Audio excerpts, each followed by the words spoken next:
आइए sir, break ले लिया बच्चों ने। सर हम लोग अब payment of tax chapter GST में क्या सीख रहे हैं कि अगर आपने जीएसटी की पेमेंट करने में लेट किया है तो उसका इंटरेस्ट किस रेट से लगेगा, किस अमाउंट पे कैलकुलेट करना है और कितने दिनों के लिए कैलकुलेट करना है। ठीक है, हमें जीएसटी पेमेंट करने के साथ साथ जीएसटी का इंटरेस्ट भी पेमेंट करना होगा, तो इंटरेस्ट की बात यहां सीखेंगे। सर और एक चीज सीखनी है इंटरमीडिएट लेवल पे, लेट फी के बारे में। लेट फी के बारे में हम लोग सीखेंगे रिटर्न चैप्टर में। अभी फिलहाल पेमेंट ऑफ टैक्स चैप्टर में इंटरेस्ट की कैलकुलेशन सीख लेते हैं कि सर कितने दिन के वो डेज की कैलकुलेशन कैसे करनी है, अमाउंट की कैलकुलेशन कैसे करनी है और रेट क्या लगेगा। और अब इसी को सीखने के लिए हमें सेक्शन 50 पढ़ना है, इससे रिलेटेड रूल 88B पढ़ना है, और रिसेंटली लेटेस्ट में इस चैप्टर में इस कॉन्सेप्ट में जो एडिशन हुआ है वो एक जीएसटी सर्कुलर का एडिशन हुआ है, जो एक स्पेशल केस में बोलता है कि आप इंटरेस्ट कैसे कैलकुलेट करोगे। तो मेरी जो अपनी लेटेस्ट बुक है जो आपके पास है, जो बच्चे इस वीडियो को यूट्यूब पे देख रहे हैं, डिस्क्रिप्शन में जाओ आपको लिंक्स मिल जाएंगे। सर पेज नंबर 2.21 पे मैंने वो जो नया कॉन्सेप्ट है एक जीएसटी डिपार्टमेंट की तरफ से, ऐसे कहो कि एक क्लैरिफिकेशन है, कोई अमेंडमेंट नहीं कह सकते हो इसको कि सर कोई मेजर अमेंडमेंट आ गया है सेक्शन में या रूल्स में या कॉन्सेप्ट में, नहीं, एक क्लैरिफिकेशन है। इसको बड़े प्यार से एक एग्जांपल की हेल्प से समझ लेंगे, क्लियर हो जाएगा। बट अभी फिलहाल मैं आपको कुछ एग्जांपल्स में लेके जा रहा हूं जहां से आपका सेक्शन 50 भी कनेक्ट हो जाएगा, रूल 88B भी कनेक्ट हो जाएगा, और ये जो क्लैरिफिकेशन है ये भी कनेक्ट हो जाएगी। सर ऑलरेडी इस चैप्टर में हम लोग सेक्शन 49 पढ़ चुके, 49A पढ़ चुके, 49B पढ़ चुके, section 49, 49A, 49B, rule 88A पढ़ चुके। उसके अलावा हम लोग डेडिकेटेड जो रूल हैं, इलेक्ट्रॉनिक लायबिलिटी लेजर के रूल 85, इलेक्ट्रॉनिक क्रेडिट लेजर के लिए 3 rule 86, rule 86A, rule 86B पढ़ चुके, और कैश लेजर का रूल 87 ये भी डिस्कस हो चुका, इंक्लूडिंग फॉर्म्स PMT 06, PMT 09, ये सारा आपके साथ डिस्कशन हो चुका है। अब इस चैप्टर के हम लोग आखिरी कॉन्सेप्ट में हैं, और यहां एक छोटी सी कह सकते हो अमेंडमेंट्स भी हैं, तो इसको एज ए अमेंडमेंट्स मैं यूट्यूब पे भी डालूंगा। तो आप कुछ बच्चे इसको यूट्यूब पे देख रहे होंगे, तो नोट्स वगैरह सब डिस्क्रिप्शन में लिंक दे रखा है, वहां से आप डाउनलोड कर लो।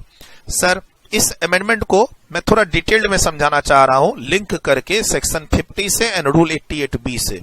तो जो बच्चे यूट्यूब पे देख रहे हैं, थोड़ा सा ये टाइम टेकिंग प्रोसेस रहेगा। अमेंडमेंट्स 2-3 मिनट का ही है, लेकिन अब इसको लिंक करके पूरे कॉन्सेप्ट के साथ पढ़ा रहा हूं, ताकि जो अमेंडमेंट जिस कॉन्सेप्ट को लिंक कर रहा है वो भी आपको रिकॉल हो जाए, जो बच्चे इसको एज ए अमेंडमेंट्स यूट्यूब पे देख रहे हैं। और रजिस्टर्ड स्टूडेंट्स अभी तो पढ़ना है ही हमें। सर सेक्शन 50 का डिटेल्ड डिस्कशन करना है, रूल 88B का डिटेल्ड डिस्कशन करना है, और इस क्लैरिफिकेशन को उसमें ऐड भी करना है। चलिए फटाफट आ जाते हैं इस एग्जाम्पल में। सर ध्यान रखिएगा, इस सेक्शन की हेडिंग क्या कहती है? इस सेक्शन की हेडिंग कहती है interest on delay payment of tax, है ना। सेक्शन 50 की जो हेडिंग है आपकी बुक में, या ओवरऑल कह सकते हैं एक्ट के अंदर भी, सेक्शन 50 की हेडिंग है क्या? Interest on delay payment of tax. लेकिन इसके अंदर 2 पॉइंट है, एक सेक्शन 50 सबसेक्शन 1, राइट, और एक सेक्शन 50 सबसेक्शन 3। सर 1 और 3 दोनों में अलग अलग तरीके का कॉन्सेप्ट डिस्कस किया हुआ है। सेक्शन 50 के अंदर ही एक 51 है और एक 53 है। सर एक में बात हो रखी है कि तुम लेट से पेमेंट करते हो तो इंटरेस्ट कैसे कैलकुलेट करोगे टैक्स पे, और 53 में बात हो रखी है कि तुमने ITC input tax credit wrongly availed करके यूटिलाइज कर लिया है। मतलब जिस आईटीसी के लिए तुम एलिजिबल नहीं थे, वो आईटीसी तुमने क्रेडिट लेजर में आ गया, रिफ्लेक्ट हो गया, उसको तुमने यूटिलाइज कर लिया है जीएसटी पेमेंट करने के लिए रॉन्गली। आईटीसी जिसके लिए तुम एलिजिबल नहीं थे उसको तुमने अवेल करने के बाद यूटिलाइज भी कर लिया है for the payment of liability. तो उससे रिलेटेड इंटरेस्ट की जो कैलकुलेशन है वो हम 53 के अकॉर्डिंग सीखेंगे। और जो हम लेट से जीएसटी पेमेंट करते हैं लायबिलिटी, आपने जीएसटी की पेमेंट की, वो लायबिलिटी आप 2 तरीके से पे कर सकते हैं, एक कैश लेजर से, दूसरा क्रेडिट लेजर से। हमने वो पेमेंट करने में डिले कर दिया, तो उसके इंटरेस्ट का हम लोग सीखते हैं 51 के रेफरेंस से। अब चाहे तुम 51 में जाओ या 53 में जाओ, दोनों के लिए कॉमन एक ही रूल है, रूल 88B, जो दोनों के लिए थोड़ी थोड़ी बात करता है। थोड़ी बात ये 51 के लिए करता है, थोड़ी सी बात ये 53 के लिए करता है। डन। और जो ये नया सर्कुलर आया है, ये जो नया सर्कुलर क्लैरिफिकेशन है जो हम लोग पेज नंबर 21 की रेफरेंस से पढ़ेंगे, ये 53 की रेफरेंस से पढ़ना है। 53 और 53 की रेफरेंस से हमें रूल 88B का भी रेफरेंस लेना पड़ेगा, तो वो मैंने आपको यहां कनेक्ट कर दिया। चलिए सर, यानी अगर मैं अमेंडमेंट्स की बात करूं तो वो अमेंडमेंट्स सेक्शन 53 से रिलेटेड है, जो क्लैरिफिकेशन है। अमेंडमेंट एज सच कुछ नहीं है, कोई नई चीज नहीं आ रही है, राइट। जो क्लैरिफिकेशन है, कुछ इश्यूज हैं, कुछ एग्जांपल्स हैं, वो 53 से रिलेटेड है। ठीक सर, अब मैं अभी सेक्शन 50 रीड नहीं कर रहा हूं, न रूल 88B रीड कर रहा हूं, ना ही वो क्लैरिफिकेशन। मैं आपको एग्जांपल में लेके चल रहा हूं कि देखो ये सब कहना क्या चाहते हैं। एक बार प्रैक्टिकल अंडरस्टैंड कर लेते हैं, फिर थियरी को कनेक्ट कर लेंगे। सभी बच्चे ध्यान दो, जो रजिस्टर्ड स्टूडेंट्स हैं, जो क्लास को कंटिन्यूटी में देख रहे हैं वो, और जो बच्चे यूट्यूब पे इस वीडियो को सुन रहे हैं। सर, फरवरी 2024 का मंथ है, इसकी जीएसटी रिटर्न, यानी इससे रिलेटेड जो आपका जीएसटी का टैक्स है वो पे करने जा रहे हैं, इससे रिलेटेड जीएसटी की रिटर्न आप फाइल करने जा रहे हैं। कौन सा पीरियड में ले रहा हूं? फरवरी 2024। ठीक सर, मंथली, बेसिकली हम मंथ की बात करते हैं, बात कर सकते हैं क्वार्टरली भी, हम क्वार्टरली में अभी नहीं जा रहे, हम मंथली के एग्जांपल ले रहे हैं। Sir, GST return 3B, class में बहुत बार बात हुई भी है। सर, जनरली जो मंथली केस में ड्यू डेट होती है रिटर्न फाइल करने की, वो होती है अगले महीने की 20 तारीख। तो ये हो गया 20 मार्च 2024। अब बेसिकली इसका मतलब क्या हुआ, तुम्हारा जो फरवरी मंथ का जीएसटी लायबिलिटी है उसको तुमको पे ऑफ कर देना है 20 मार्च तक, और रिटर्न भी फाइल कर देना है। अगर कर देते हो तो तुम्हें कोई इंटरेस्ट देने की कोई जरूरत नहीं है, नहीं तुम्हें कोई लेट फी लगेगा।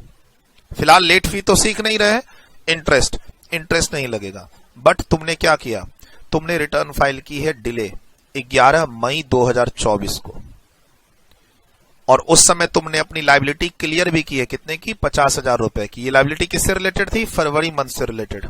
कब तक जमा हो जानी चाहिए थी? 20 मार्च तक। कब जमा हुई? 11 मई को। कैसे कैसे जमा हुई? सर, ये लायबिलिटी जो थी 50,000 की, वो मैंने थोड़ा सा क्रेडिट लेजर को यूज किया, यानी आईटीसी को।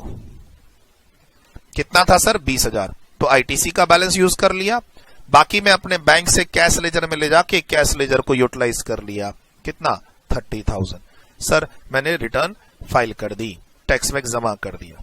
रुको, तुम्हें यहां अब इंटरेस्ट भी कैलकुलेट करना पड़ेगा।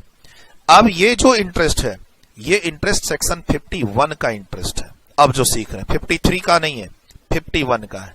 अब सेक्शन 51 प्लस जो हमारा रूल है, रूल 88B, ये ऑल टुगेदर दोनों मिलके तुम्हें क्या कहना चाह रहा है?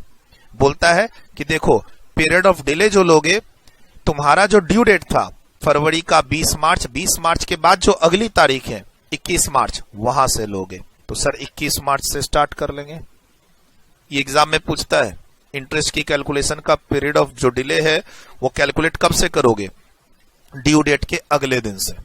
तो अगर मेरा ड्यू डेट 20 मार्च है तो काउंटिंग 21 मार्च से चालू होगी, और कब तक चलती रहेगी? जिस दिन तुमने फाइनली रिटर्न फाइल की है, जिस दिन तुमने फाइनली अपनी लायबिलिटी एडजस्ट की है क्रेडिट लेजर और कैश लेजर से, वो दिन क्या है? 11 मई। तो अब तुम्हें डेज में यहां पे तुम्हारा पीरियड ऑफ डिले निकालना है। तो मार्च में 21 को भी काउंट करना है, तो 11 दिन, फिर अप्रैल 30 और 11 मई, ये तुम्हारे हो गए कितने दिन? 52 डेज। तो ये हमारा एक level achieve. Sir, days count हो गया। सर, ये डेज काउंटिंग के लिए हमने सेक्शन 50 की हेल्प ली प्लस रूल 88B की हेल्प ली। कुछ बातें हमें सेक्शन में मिलेगी लिखी हुई, कुछ बातें हमें रूल में लिखी हुई मिलेगी।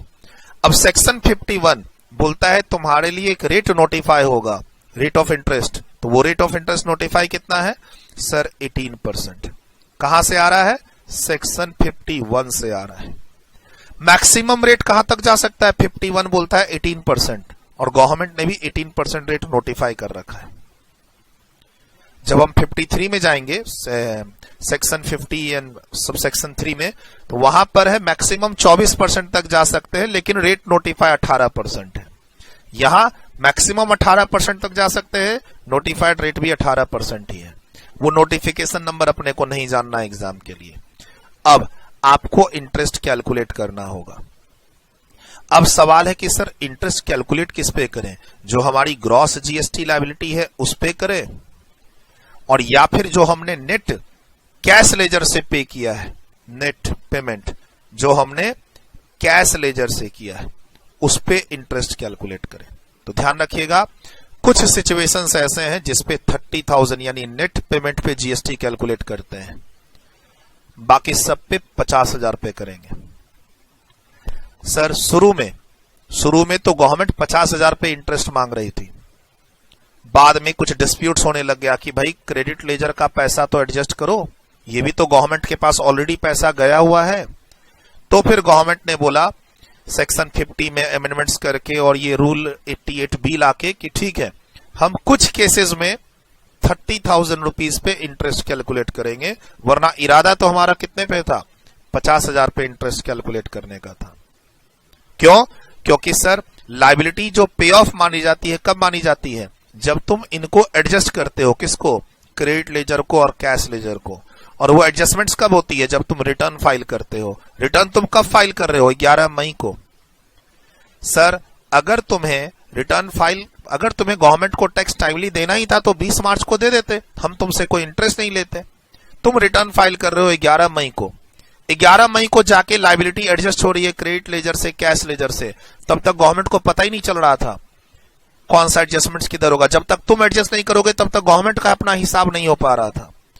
तो गवर्नमेंट तो चक्कर में क्या थी कि 50,000 पे इंटरेस्ट ले लेते हैं, लेकिन बहुत डिस्प्यूट हुआ, केस कोर्ट में भी गया, बाद में अमेंडमेंट्स हुई सेक्शन 50 के अंदर, उसके अलावा रूल्स भी आए 88B जो पढ़ रहे हैं, उसमें बोला गया कि नहीं चलो कुछ केसेस में हम तुम्हें 30,000 पे इंटरेस्ट लेंगे। तो ये 30,000 वाला केस है। कैसे ध्यान रखेंगे सर, अगर तुमने रिटर्न फाइल करने में कोई डिले की है, यानी ड्यू डेट चला गया और पहली बार रिटर्न फाइल कर रहे हो, तो उस केस में हम तुम्हें जो इंटरेस्ट लगाएंगे, लेवी करेंगे, कैलकुलेट करेंगे, वो नेट जीएसटी पे करेंगे जितना तुम अपने कैश लेजर से पे कर रहे हो, क्रेडिट लेजर एडजस्ट करने के बाद उस केस में। तो ये तुमको ध्यान रखना है। तो अपने को डेज भी आ गया, अपने को रेट भी आ गया, और अपने को यहां पर अमाउंट भी आ गया। तो सर अमाउंट 50 भी हो सकता था, लेकिन अपने को यहां 30 पे ही देना है। Clear sir? अब एग्जाम में क्वेश्चन में लिखा होगा ignore the impact of leap year, यानी लीप ईयर में 366 डेज होते हैं, लिखा होगा। नहीं तो तुम अपनी तरफ से ये एजम्पशन ले लेना। डिवाइड हमेशा जनरली कोशिश करना 365 से ही करने का, ठीक है, 365 से ही यहां डिवाइड करने की कोशिश करना। एक नोट दे देना कि we have ignored the impact of leap year, ऐसे करके, या फिर क्वेश्चन को ध्यान से पढ़ोगे तो उसमें लिखा हुआ मिलेगा। रेट 18% ही रहेगा इसमें, और रिटर्न लेट से फाइल करने पर गवर्नमेंट को लेट से टैक्स गया है, तो उस केस में तुमको जितना नेट टैक्स गया है कैश लेजर से, उस पे इंटरेस्ट कैलकुलेट करना है। क्लियर? इंटरेस्ट आ गया। और हम लोगों ने क्लास में क्या पढ़ा हुआ है, ये जो इंटरेस्ट की पेमेंट है हमेशा कैश लेजर के थ्रू होती है, क्रेडिट लेजर के थ्रू आप इंटरेस्ट की पेमेंट नहीं कर सकते। ठीक, अब बोला सर अब वो सिखाओ जहां पर हम 50,000 पे इंटरेस्ट कैलकुलेट करेंगे, 30,000 पे नहीं। तो सेम एग्जांपल को कंटिन्यू कर रहे हैं, अगेन सेम मंथ, फरवरी 2024 के लिए, फरवरी 2024 सेम मंथ है। फरवरी 2024 का रिटर्न तुम 20 मार्च को फाइल करने वाले थे ड्यू डेट के अकॉर्डिंग, लेकिन अल्टीमेटली 11 मई को किए। 11 मई को तुमने 50,000 की अपनी लायबिलिटी दो तरीके से चुका दी, 20 और 30। इंटरेस्ट तुमने 30,000 पे दे दिया। अब आगे सर मई के बाद आगे अगस्त में तुम्हें अपनी गलती एक और पता चली। एक तो गलती तुम किए उधर लेट से रिटर्न फाइल करके उधर इंटरेस्ट दे दिए। अब आगे जाके फरवरी से रिलेटेड गलती तुमको अगस्त में क्या पता चली, ओहो मैंने कुछ सप्लाई तो दिखाए नहीं, कुछ तुम्हारे सप्लाई थे इंट्रा स्टेट इंटर स्टेट, वो सप्लाई तुम दिखाना भूल गए, जिसके कारण तुम्हारा शॉर्ट पेमेंट हो गया 40,000 रुपए का। ये तुमने खुद नोटिस किया या फिर डिपार्टमेंट से नोटिस आई। सेक्शन 73 इंटरमीडिएट के सिलेबस में नहीं है सर, डिपार्टमेंट से नोटिस आई, यानी डिपार्टमेंट ने तुम्हें बताया कि भाई तुमने फरवरी मंथ का जो रिटर्न फाइल किया है, एक तो तुमने लेट से फाइल किया, वो सब हमारा ठीक है, वो सब सही है जो जो तुमने किया, लेकिन भाई तुमने एक सप्लाई नहीं दिखाई है। तुम्हारा 40,000 रुपए का पेमेंट कम आया है हमारे पास।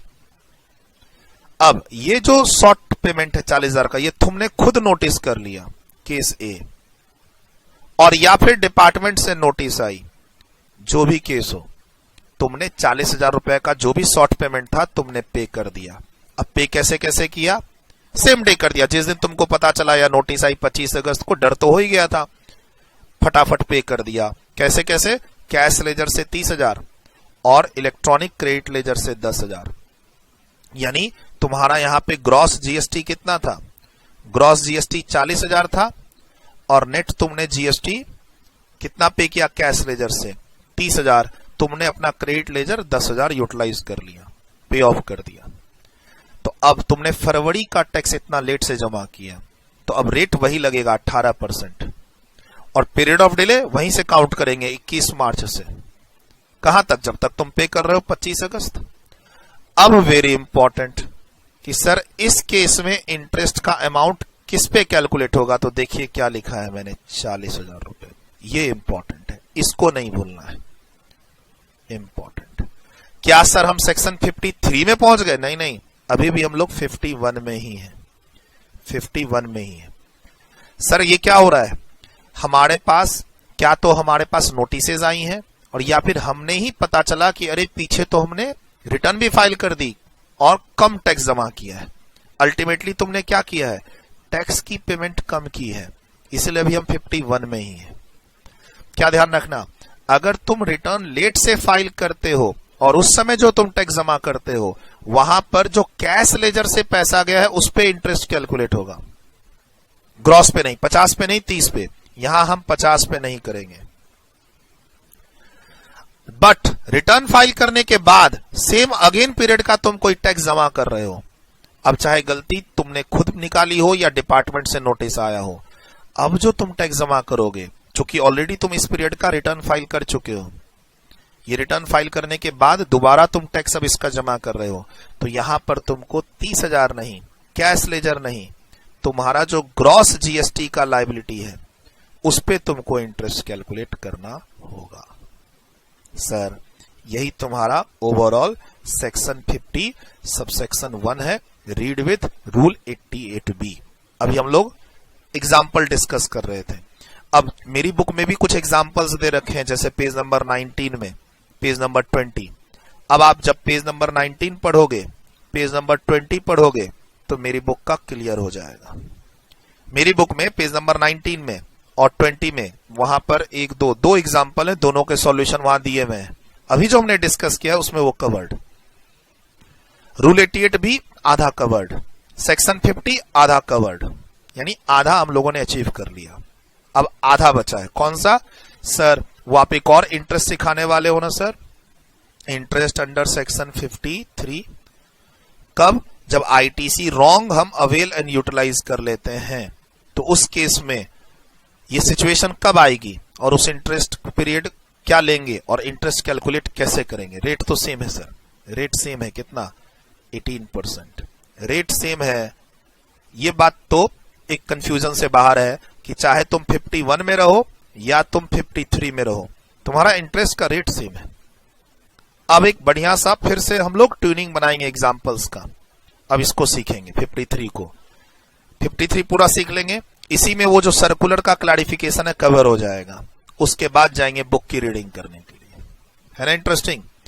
प्लीज जो बच्चे YouTube पे इस वीडियो को देख रहे हैं, ध्यान रखिएगा, मेरे जो अमेंडमेंट्स के लेक्चर्स हैं वो चैप्टर वाइज टॉपिक वाइज आते हैं, डीटी हो या आईडीटी हो।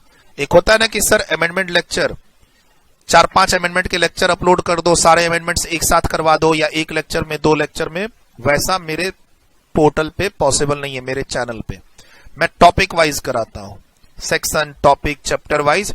और अगर कोई अमेंडमेंट है, जैसे यहां पर पेज नंबर 21 की एक छोटी सी अमेंडमेंट है जो 5 मिनट डिस्कशन करके भी की जा सकती है, खत्म, लेकिन मैं उसको लिंक कर रहा हूं, किससे?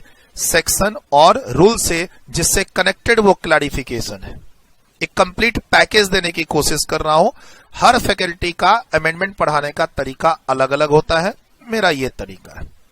भाई चैनल को फॉलो कर रखे हो मेरे अमेंडमेंट्स के लिए, तो आपको अगर ये तरीका अच्छा लगता है तो कंटिन्यू कीजिए, और नहीं आपको लगता है कि अमेंडमेंट्स है 5 मिनट का लेकिन डिस्कशन हो रहा है आधे घंटे का, 45 मिनट का, आपका टाइम वेस्ट हो रहा है, तो ठीक है, पहला और आखिरी सही, आगे से कोई अमेंडमेंट्स फॉलो मत कीजिएगा मेरे चैनल पे। बट मैं इसी तरीके से लिंक करके अमेंडमेंट्स पढ़ाता हूं, चाहे डीटी हो या जीएसटी हो।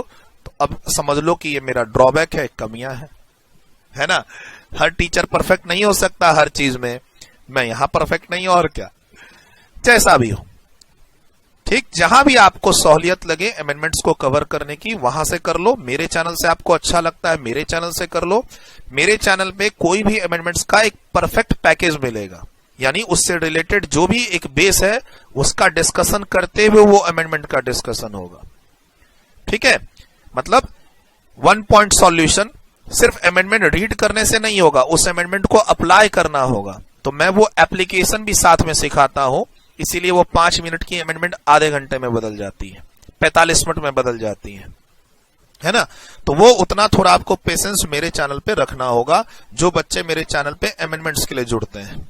बाकी रजिस्टर्ड स्टूडेंट्स, आप अपनी जर्नी कंटिन्यू करिए। जैसे जैसे हम लोग डिटेल डिस्कशन करते हुए यहां तक पहुंचे हैं, इसको भी खत्म करेंगे और आगे भी जाएंगे।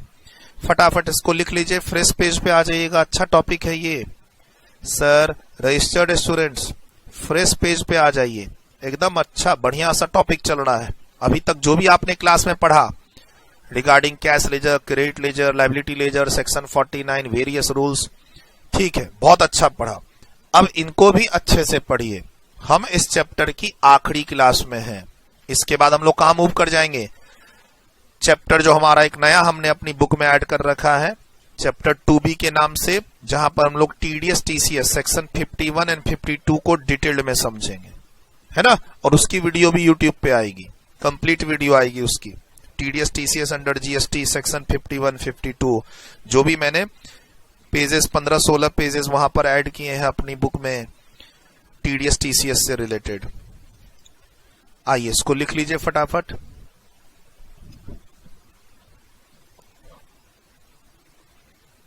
डन, वीडियो रोक के लिखा। बहुत एग्जाम्पल क्लियर है। कब हम नेट यानी कैश लेजर वाले अमाउंट पे इंटरेस्ट कैलकुलेट करेंगे और कब हम ग्रॉस पर इंटरेस्ट कैलकुलेट करेंगे, परफेक्ट एग्जाम्पल। डन, वीडियो रोक के लिखा। नेक्स्ट, इसमें मैं आपको एग्जाम्पल भी दे रहा हूं, साथ में रेट ऑफ इंटरेस्ट भी क्लियर हो रहा है, साथ में हम डेज पीरियड ऑफ डिले कैसे काउंट करेंगे वो भी क्लियर हो रहा है। डन, वीडियो रोक के लिखा। नेक्स्ट, सर लीप ईयर को इग्नोर करने का मतलब है आपको फेब जो है 28 दिन का ही लेना है, आपको फेब 28 दिन का ही लेना है, और टोटल जो ईयर में डेज है वो 365 डेज का ही लेना है। जैसे कि यहां डिवाइड कर रहे हैं, ये रेट पर एनम है ना 18%, तो डिवाइड किससे किया 365, मल्टीप्लाई जो ऊपर काउंटिंग कर रहे हैं।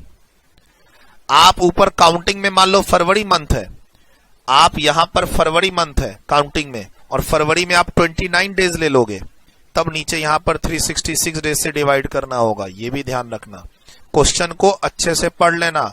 कहीं क्वेश्चन ये तो नहीं कह रहा है कि इग्नोर लीप ईयर, तो अगर क्वेश्चन कह रहा है इग्नोर लीप ईयर तो फिर फरवरी 28 और टोटल पीरियड 365 डेज, ये ध्यान रखना।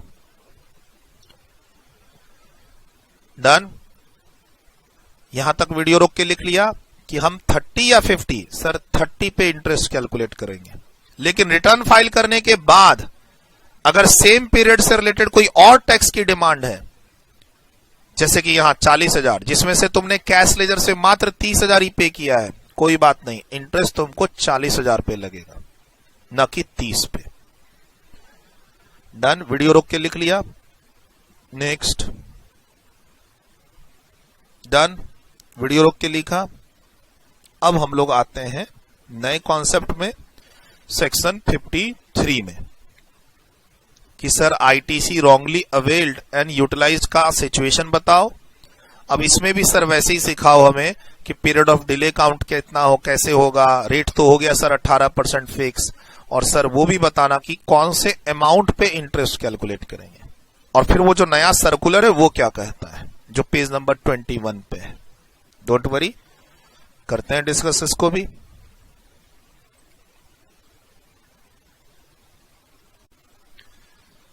ITC wrongly availed and utilized। Sir क्या कहता है, ये कहता है आपने गलत एक आईटीसी ले लिए जिसके लिए आप एलिजिबल नहीं थे। मान लो आपके पास, देखो आईटीसी एलिजिबल नहीं थे मतलब हमने ऐसे पीछे रूल 86A भी पढ़ा है जहां पर 5 रीजन से आपको आईटीसी रिस्ट्रिक्ट कर दिया जाता है।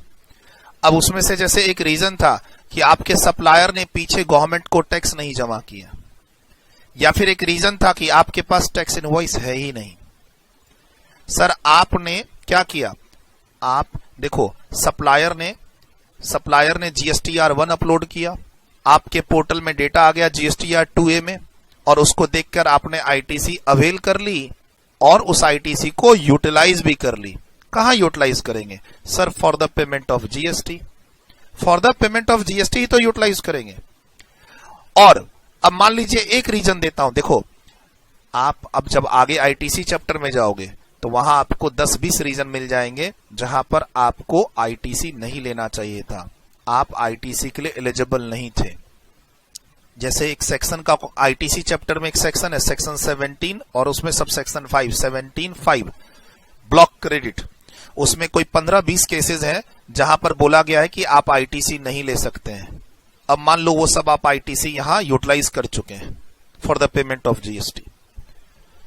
सर आईटीसी रेस्ट्रिक्टेड था, आईटीसी के लिए आप एलिजिबल नहीं थे, या आपके पास डॉक्यूमेंट नहीं थे, या फिर एक्ट ने मना कर रखा है, वो सब आईटीसी आपने अवेल कर लिया, यूटिलाइज भी कर लिया।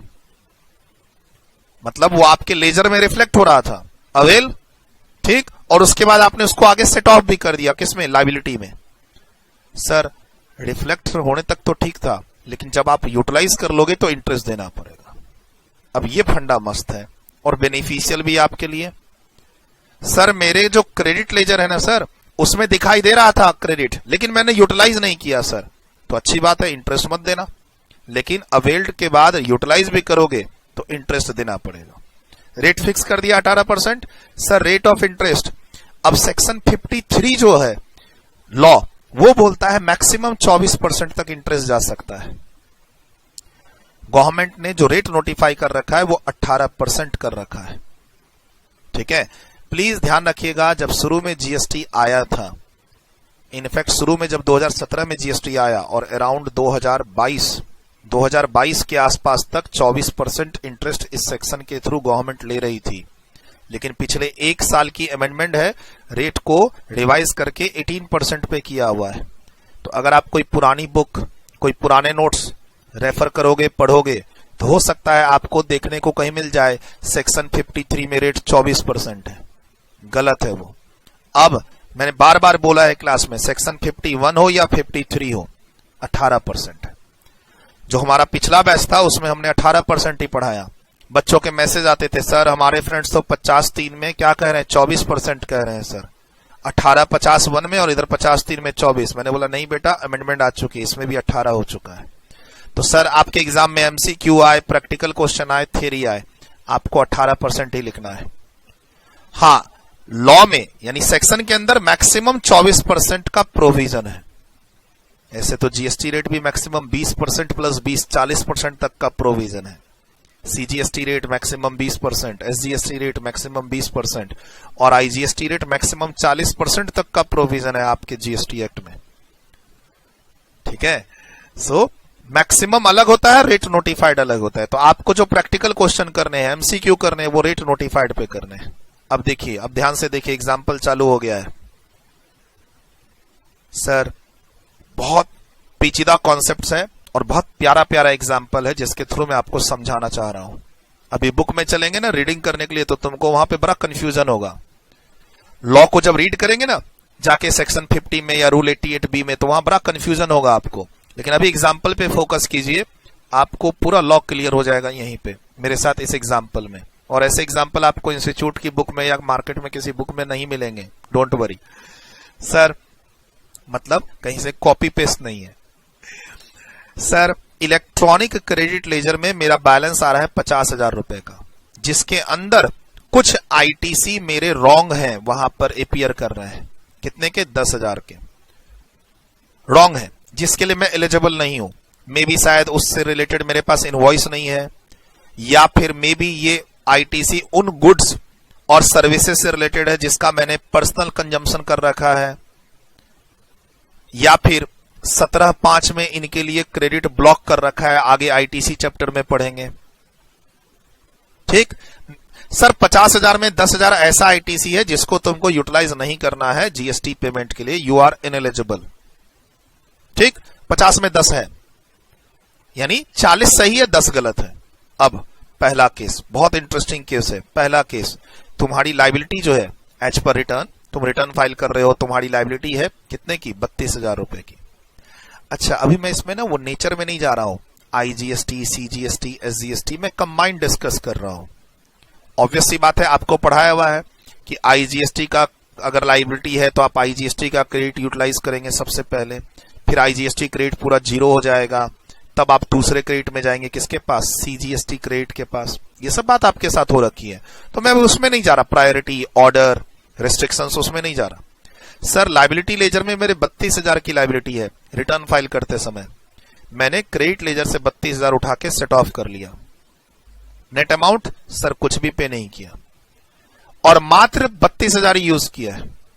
तो अभी भी मेरे पास रिटर्न फाइल हो चुकी है। यहां मैंने रिटर्न फाइल कर दी, रिटर्न फाइल्ड, मैंने जीएसटी की रिटर्न फाइल कर दी। उस समय मेरी लाइबिलिटी 32 थी, मैंने क्रेडिट लेजर से 32 उठाया, पे किया, सेट ऑफ कर दिया, पे 0, यानी बैंक से कुछ भी नहीं गया, कैश लेजर से कुछ भी नहीं गया, मैंने रिटर्न फाइल कर दी। ठीक, बोला सर कुछ इंटरेस्ट देना पड़ेगा क्या, क्योंकि आपने 10,000 का ऊपर में आईटीसी रॉन्ग अवेल्ड कर रखा है। नहीं करना पड़ेगा। क्यों सर? तो अब ये बातें हमें रूल 88B समझा रहा है। रूल 88B समझा रहा है ये बातें, अभी जो बात पढ़ रहे हैं। सेक्शन 53 बोलता है आईटीसी रॉन्ग अवेल्ड करोगे, यूटिलाइज करोगे तो तुमको इंटरेस्ट देना पड़ेगा, बट वो अमाउंट कैसे कैलकुलेट करेंगे, वो पीरियड कैसे कैलकुलेट करेंगे, वो हमें कौन सिखाता है? Rule 88B। ठीक, अब रूल 88B बोलता है चूंकि तुम्हारा क्रेडिट लेजर का बैलेंस अभी भी 18,000 रुपए है और रॉन्गली क्रेडिट जो है तुम्हारा 10,000 ही है, यानी तुम्हारा बैलेंस तो भी ज्यादा है, तो एक तरह से तुमने वो रॉन्ग आईटीसी अभी तक यूटिलाइज ही नहीं किया है, तो तुमको कोई इंटरेस्ट पे करने की जरूरत नहीं है। जो रॉन्ग आईटीसी है उसको तुम रिवर्स कर लो, मतलब अपने बैलेंस को 10,000 से कम कर दो। रिवर्स का मतलब यहां पे क्या है? तुम्हारे पास 18,000 का बैलेंस है, तुम रिवर्स का मतलब क्या है? 18,000 में से 10,000 घटा के 8,000 कर दो बैलेंस को। सर रिटर्न फाइल करते समय तुम्हारे आईटीसी लेजर के बैलेंस को कम करने का ऑप्शन आता है, तो कम कर दो ना अगली बार। अब रिटर्न जो फाइल हो गई, लेकिन तुम बच गए। कैसे? तुम्हारी लायबिलिटी 32,000 की थी, तुमने 32,000 यूटिलाइज कर लिया, बैलेंस 18,000 है, उसी 18 में 10 है, यानी तुमने अभी तक रॉन्ग क्रेडिट यूज नहीं किया है, तो तुमको कोई भी इंटरेस्ट देने की जरूरत नहीं है। डन, ये एक पार्ट कंप्लीट। केस चेंज, बोला सर लायबिलिटी 46,000 है। अब बताना, लायबिलिटी 46,000 है तो तुमने क्रेडिट लेजर से 46 उड़ा दिया, लायबिलिटी अब तुम कैश लेजर से मिल गई, तुम्हारे पास कोई लायबिलिटी नहीं है। अब तुम्हारे क्रेडिट लेजर में बैलेंस कितना बचा? 4,000। अब ये तुम्हारा बिलो आ गया, जो तुम्हारा रॉन्ग क्रेडिट है उससे कम आ गया। अब यहां रूल 88B एक्शन में आ जाएगा, बोलेगा ना तुमको अब इंटरेस्ट देना पड़ेगा, क्योंकि तुम्हारा रॉन्ग आईटीसी 10,000 था। जब तक तुम्हारा बैलेंस उस 10,000 से ऊपर था तुमको कोई इंटरेस्ट देने की जरूरत नहीं है, लेकिन अब बैलेंस तुम्हारा कम आ गया, अब तुमको इंटरेस्ट देना पड़ेगा। लेकिन कितने पे? मात्र 6,000 रुपए पे, जितने से कम पे आए हो। रॉन्ग आईटीसी 10,000, बैलेंस आ गया 4,000, तो अब तुम्हारे को 10,000 में से जो बैलेंस है वो कम कर दो, जो डिफरेंस है उस पे इंटरेस्ट देना पड़ेगा। ये भी बात कौन कहता है? अमाउंट, रूल 88B अभी जाके पढ़ेंगे, ये तो प्रैक्टिकल क्वेश्चन है। रूल 88B कहता है कि अब जितना शॉर्टफॉल हुआ है, शॉर्टफॉल सर 10 तुम्हारा रॉन्ग आईटीसी था, 4,000 अभी भी बैलेंस है, तो शॉर्टफॉल तुम्हारा कितना है? शॉर्टफॉल 6000 का है, यानी एक तरह से तुमने मात्र 6000 का रॉन्ग आईटीसी यूटिलाइज कर लिया है लाइबिलिटी पे ऑफ करने के लिए। ये तो गलत किया तुमने। अब तुमको इस पे इंटरेस्ट देना पड़ेगा 18% से। बोला सर कहां से कहां तक, कहां से कहां तक? तो मैंने इसमें भी यहां केस बना दिए हैं। वापस से फरवरी का रिटर्न है जिसका ड्यू डेट 20 मार्च है। तुमने रिटर्न फाइल की है, जो भी सेट ऑफ किया ना तुमने 46, ये जो सेट ऑफ किया है जीएसटीआर 3B में, जीएसटीआर 3B में रिटर्न फाइल करते हुए सेट ऑफ कर दिया। ये रिटर्न कब फाइल हुई?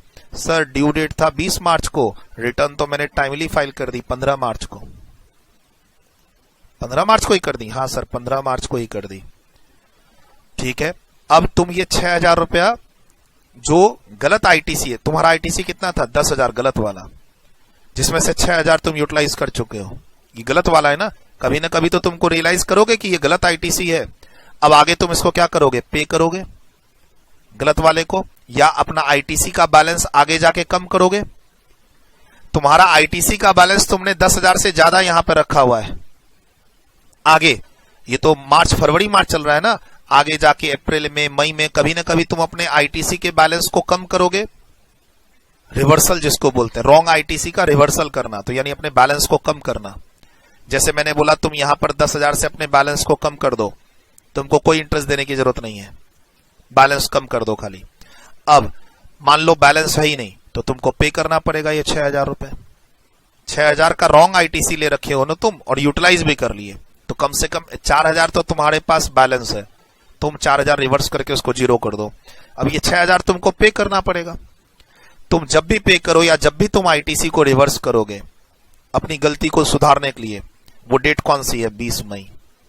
वो डेट है कौन सी? 20 मई। तुमने अपनी गलती जो थी, आईटीसी जो रॉन्ग ले ली थी, उसको रिवर्स किए हो कब? 20 मई को।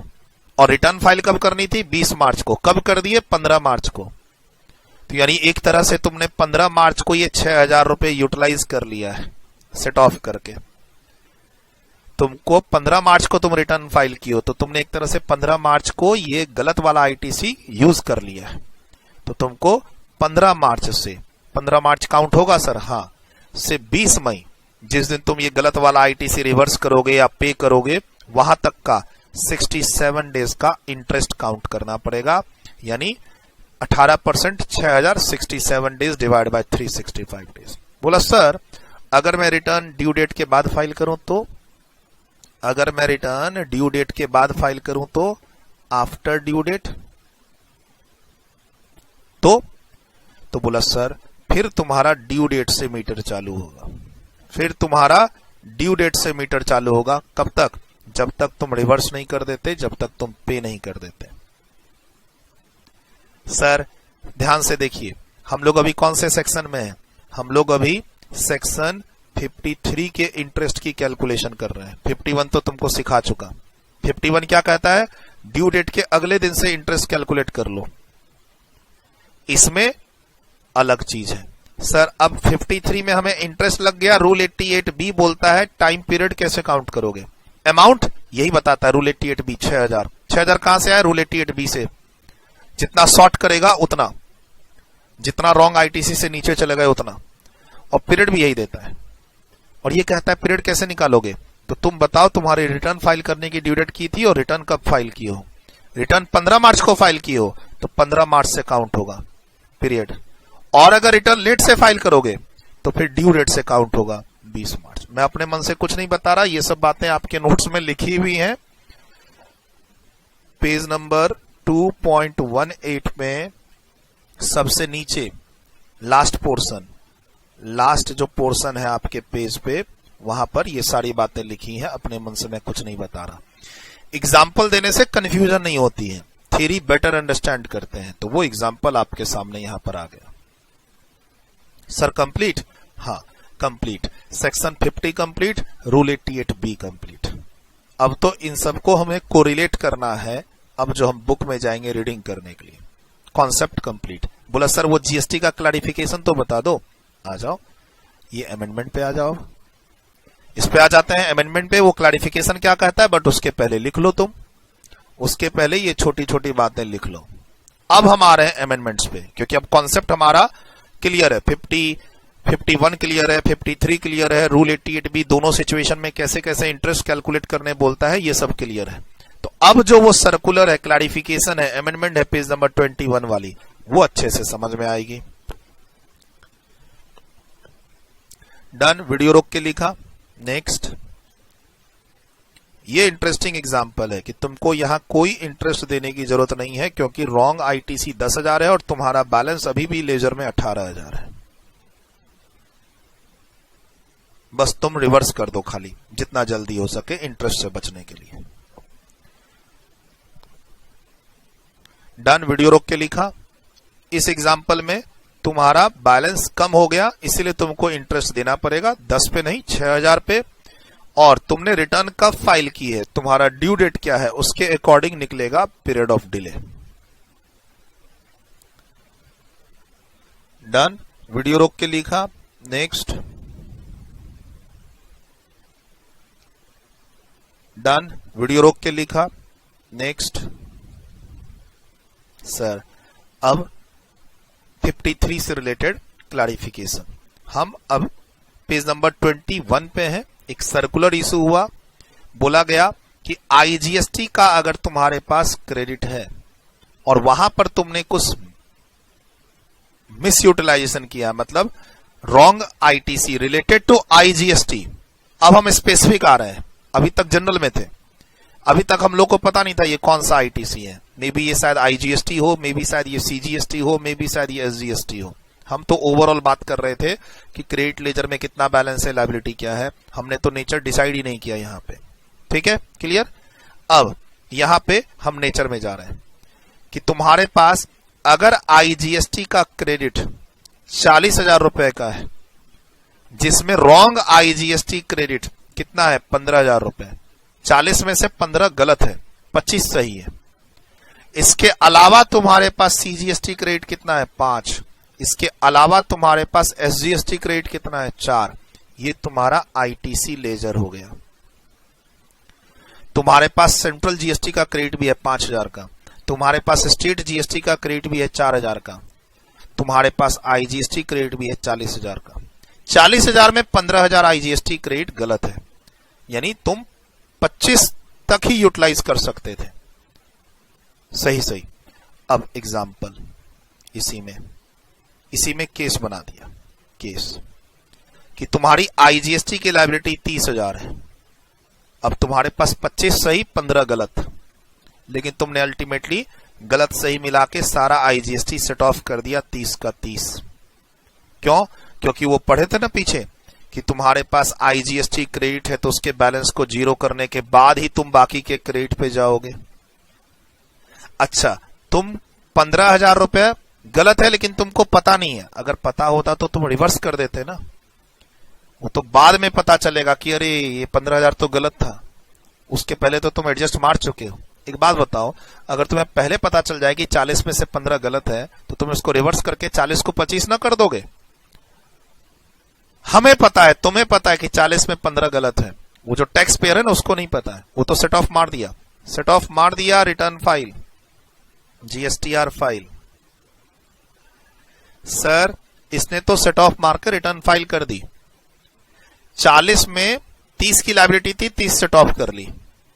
अब तुम्हारे पास लेजर बैलेंस कितना बचा? 10,000। रॉन्ग आईटीसी कितना था? 15,000। उससे बैलेंस कम आ गया। तो अभी जो हम लोगों ने कॉन्सेप्ट पढ़ा, उसके हिसाब से तो तुमको 5,000 पे इंटरेस्ट देना चाहिए था।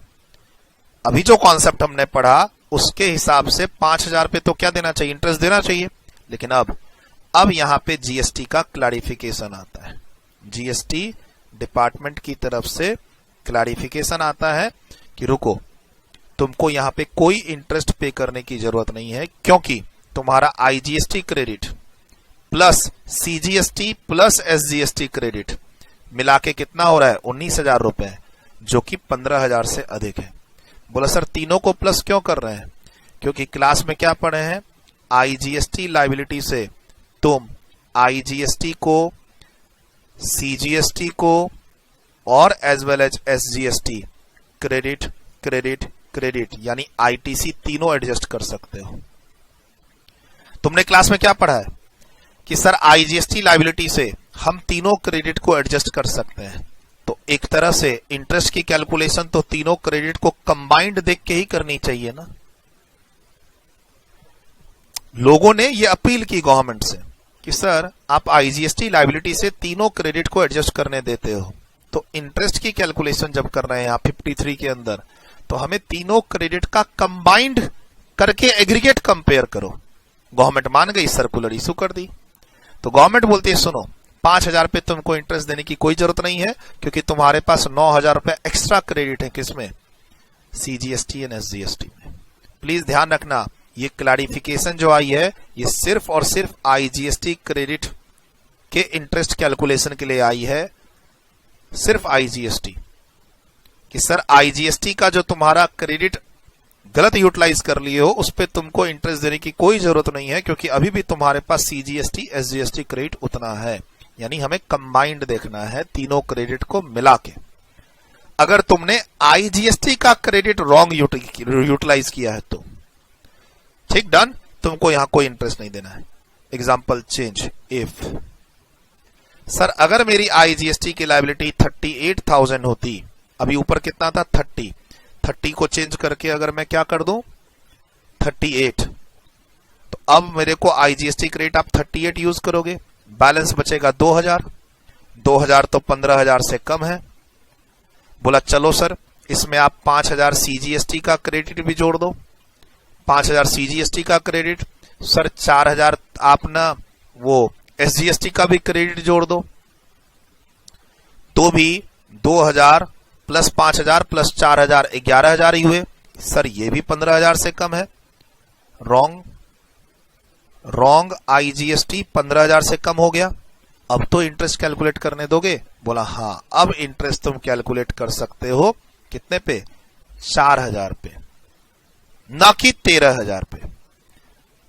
सर 2,000 रुपया बैलेंस है और 15,000 का रॉन्ग आईटीसी है, तो 13,000 पे इंटरेस्ट कैलकुलेट करना चाहिए ना। नहीं, 13 पे नहीं, सिर्फ 4,000 पे करना होगा। क्यों? अगेन हमें कंबाइंड देखना है IGST plus CGST plus SGST का क्रेडिट बैलेंस। एग्रीगेट करने के बाद कंपेयर करके देखना है कितना शॉर्टेज है, और अकॉर्डिंगली 4,000 पे इंटरेस्ट देना होगा। 4,000 इंटू 18% इंटू वो पीरियड ऑफ डिले जो ऊपर सिखाया था वो अकॉर्डिंगली। मतलब मोटा मोटी ये सर्कुलर तुम्हें फेवर कर रहा है, किसी टैक्स पेयर को। अगर ये सर्कुलर इशू नहीं होता, अगर ये सर्कुलर इशू नहीं होता तो क्या आंसर होता? सर यहां 13,000 रुपए पे इंटरेस्ट दे रहे होते और यहां पर 5,000 रुपए पे इंटरेस्ट दे रहे होते, अगर ये सर्कुलर इशू नहीं होता। सर क्या ये सर्कुलर नंबर हमें याद करना है क्या एग्जाम में? आप जो ये सर्कुलर नंबर लिखे हो, क्या ये हमें एग्जाम में याद करना है क्या? नहीं, don't remember it for exams. Circular number कभी भी याद नहीं करना है आपको। ये जो नंबर है ना, ये याद नहीं करना है। सर ये अमेंडमेंट का पार्ट है, हो सकता है आपके फ्रेंड्स लोग नहीं पढ़ रहे हो, अलग से पढ़ेंगे अमेंडमेंट्स बोल के एग्जाम से 15 दिन पहले, 1 महीना पहले, 2 महीना पहले। मान लीजिए आपके फ्रेंड्स के पास भी बुक है, आपके पास भी बुक है, लेकिन आपके फ्रेंड्स के बुक में ये नहीं है। रजिस्टर्ड स्टूडेंट्स, खासकर रजिस्टर्ड स्टूडेंट्स, सर मेरे फ्रेंड्स के बुक में तो ये है ही नहीं, वो तो ऐसा कुछ पढ़ ही नहीं रहे हैं। बेटा वो बाद में पढ़ लेंगे, बढ़ेंगे जरूर वो, उनके एग्जाम्स में ये अमेंडमेंट्स एप्लीकेबल है। अपन लोग क्लास के साथ साथ पढ़ रहे हैं, वो हो सकता है अलग से पढ़ लेंगे, है ना। ऐसा कुछ, ऐसे अगर कंपेयर कर रहे हो तो आपके पास जो नोट्स है और आपके पास जो बुक है वो फुल्ली अपडेटेड है, बहुत ही अपडेटेड लेटेस्ट चीज आप पढ़ रहे हैं। तो क्या सर हमने ये क्लास एग्जाम्पल के थ्रू क्लियर कर लिया? हाँ, ये हमने क्लास एग्जाम्पल के थ्रू क्लियर कर लिया। कुछ याद वाद नहीं करना है इसमें, नहीं कुछ भी याद नहीं करना है। एक सिचुएशन तुमको बना के देगा और बोलेगा कि बताओ इसमें इंटरेस्ट कैलकुलेट करना है क्या। वो हमने सिचुएशन अभी एग्जाम्पल के थ्रू कर ली, वही चीज यहां थ्योरेटिकली समझाया हुआ है क्लैरिफिकेशन के थ्रू। बोला सर जीएसटी सेस को भी ऐड कर लें क्या? नहीं, जीएसटी सेस का क्रेडिट सिर्फ जीएसटी सेस की लायबिलिटी से एडजस्ट होता है। ये क्लास में तुमको बताया हुआ है। सिर्फ 3 क्रेडिट को एग्रीगेट करना है। किसको किसको? IGST credit plus CGST credit plus SGST credit को एग्रीगेट करना है। बोला सर मेरे पास जीएसटी सेस का भी क्रेडिट है, उसको भी जोड़ दें क्या? नहीं जोड़ सकते। क्यों? एक तो यहां क्लैरिफाई कर दिया है जीएसटी सेस को ऐड नहीं कर सकते, और दूसरा तुम्हारा कॉमन सेंस कि सर जीएसटी सेस का क्रेडिट तो सिर्फ जीएसटी सेस की लायबिलिटी से एडजस्ट होता है, तो उसको आप कैसे इस एग्रीगेट में मिला लोगे? वही बात यहां क्लैरिफाई की हुई है कि भाई कॉम्पनसेशन सेस वाला क्रेडिट है तो उसको भी जोड़ लें क्या? नहीं, उसको नहीं जोड़ सकते, कैन नॉट। अब मेरी तरफ से देखो प्रैक्टिकल अप्रोच अगर मैं रखता हूं, मान लो मैं इस सेक्शन और इस रूल्स में प्रैक्टिकल अप्रोच रखता हूं तो कंप्लीट हो गया है। लेकिन ऐसे काम नहीं चलेगा। जो भी अभी प्रैक्टिकली डिस्कस किए उसको अब थियरी से कनेक्ट करना होगा। तो अब एक एक करके थियरी से कनेक्ट करेंगे, ठीक? फिर ये आपका चैप्टर भी कंप्लीट हो जाएगा और ये कॉन्सेप्ट्स भी सारे कंप्लीट हो जाएंगे। एंड नेक्स्ट क्लास में तो नया टॉपिक स्टार्ट होना ही है, TDS TCS under GST section 51 52। Sir एक बार जो अभी एग्जांपल्स दिए हैं इस पेज को समझाने के लिए ये सारे लिखने पड़ेंगे आपको अच्छे से। यहां तक तो आप लिख चुके थे। सर यहां पर ऐसे मानो कि अगर ये आईजीएसटी है तो मेरे पास कोई क्रेडिट बैलेंस नहीं है, किसका? सीजीएसटी एंड एसजीएसटी का। मान लो तुम इस क्वेश्चन में बोलते हो सर ये कौन सा क्रेडिट लेजर का बैलेंस है? से आईजीएसटी बैलेंस है। सर लायबिलिटी भी आईजीएसटी है, क्रेडिट भी आईजीएसटी है, और मेरे पास कोई और क्रेडिट नहीं है, कौन सा? सीजीएसटी एंड एसजीएसटी का। तो इस एग्जांपल में मैंने नेचर नहीं लिखा है बेसिकली कि आपके पास कौन सा क्रेडिट है और कौन सी लायबिलिटी है, ओवरऑल कॉन्सेप्ट समझाया है। और डिपार्टमेंट की तरफ से ये सर्कुलर इशू हुआ है कि आईजीएसटी से रिलेटेड आपके पास कोई अगर रॉन्ग क्रेडिट है और वहां कोई इंटरेस्ट कैलकुलेट करना चाह रहे हो आप, तो फिर आप अपने सीजीएसटी एंड एसजीएसटी के क्रेडिट बैलेंस को भी टोटल करके फिर कंपेयर करोगे कि क्या तुम्हारा बैलेंस 15,000 से कम आ गया तो इंटरेस्ट दो, वरना मत दो। तो हमने दोनों एग्जाम्पल कर लिए, एक ना देने वाला एग्जाम्पल भी क्योंकि बैलेंस 19,000 था, और एक देने वाला भी क्योंकि बैलेंस मात्र 11,000 था। हम एसजीएसटी और सीजीएसटी के क्रेडिट को मिला देते हैं तो भी। लिखिए इसको अच्छे से। डन। वीडियो रोक के लिखा। नेक्स्ट। डन। नेक्स्ट। सर ऐसा जो एग्रीगेट का कॉन्सेप्ट है वो आप रॉन्ग सीजीएसटी क्रेडिट में मत कर देना, रॉन्ग स्टेट जीएसटी के क्रेडिट में मत कर देना। ये जो आप कॉन्सेप्ट्स पढ़ रहे हैं इसके पीछे का प्रिंसिपल क्या है? सर आईजीएसटी लायबिलिटी से तीनों तरीके के क्रेडिट एडजस्ट हो जाते हैं, इसीलिए तीनों तरीके के क्रेडिट को एग्रीगेट करके फिर देखो कि रॉन्ग आईजीएसटी जो है वो आपने यूटिलाइज किया है कि नहीं किया है। लायबिलिटी तो आईजीएसटी की थी, लायबिलिटी तो आईजीएसटी की है ही है, तभी तो हम आईजीएसटी क्रेडिट को यूज कर रहे हैं। नियम बना रखा था ना आपने पहले कि आईजीएसटी क्रेडिट को पहले यूज करके खत्म करो, वो खत्म हो जाए, जीरो हो जाए, तब जाना सीजीएसटी क्रेडिट में और उसके बाद लास्ट में जाना एसजीएसटी क्रेडिट में। होता तो तीनों सेट ऑफ है, तो तीनों को जोड़ के इंटरेस्ट की कैलकुलेशन करके करनी है, तीनों को जोड़ के कंपेयर करना है और फिर डिसाइड करना है इंटरेस्ट लगेगा कि नहीं। डन। वीडियो रोक के लिख चुके हैं। नेक्स्ट। डन। डन। अब थ्योरी में चलते हैं, एक एक करके इसको कनेक्ट करने की कोशिश करते हैं, ज्यादा टाइम नहीं लगेगा।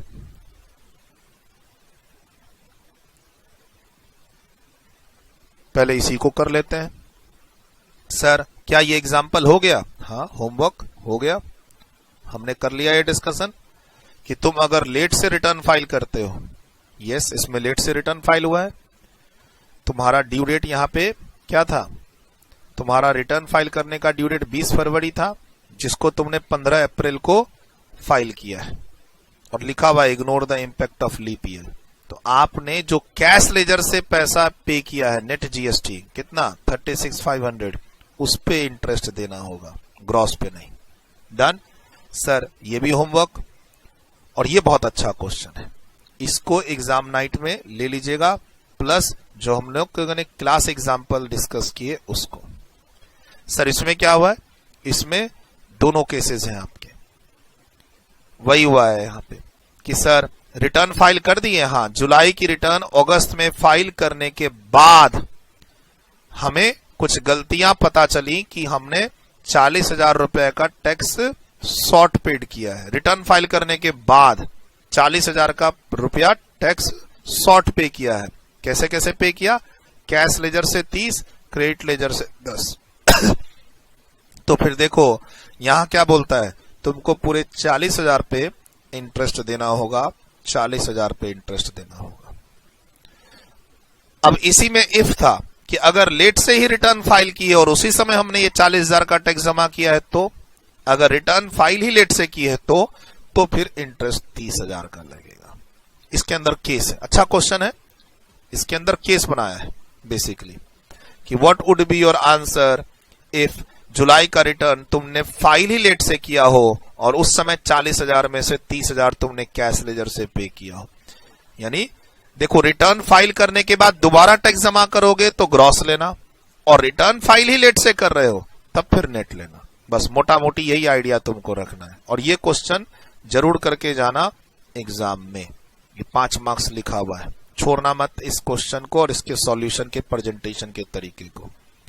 ठीक है, ये जो फॉर्मेट की प्रैक्टिस कर लेना, फॉर्मेट एंड प्रेजेंटेशन को एग्जाम नाइट में देख लेना कि किस तरीके से केस को प्रेजेंट करना है एग्जाम में। डन, देखिए यहां कुछ लिखना है, डन डन डन।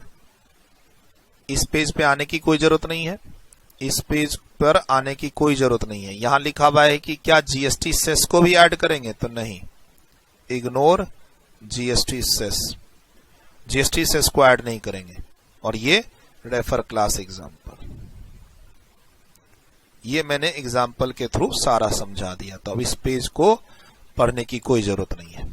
पढ़ना चाहते हो पढ़ लेना, बट मैंने क्लास एग्जाम्पल के थ्रू वो जो 19,000 का एग्जाम्पल दिया कि 19,000 15,000 से अधिक है, कोई इंटरेस्ट नहीं देना है, लेकिन अभी 11,000 पे आ गए तो 4,000 पे इंटरेस्ट देना है, वो सब इसमें लिखा हुआ है, तो हम यहां नहीं आ रहे।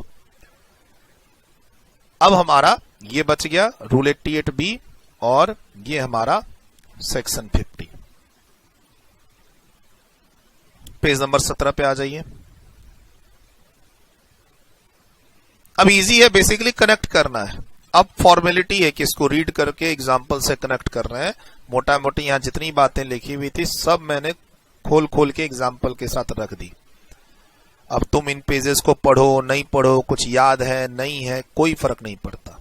हाँ, रीडिंग करने से थोड़ा लिखने का तरीका आ जाता है कि एग्जाम में कैसे रेफर करना है, क्या लिखना है, वो रीड समझ लेते हैं, कनेक्ट कर लेते हैं। आ जाओ फटाफट पेज नंबर 17 पे बुक में।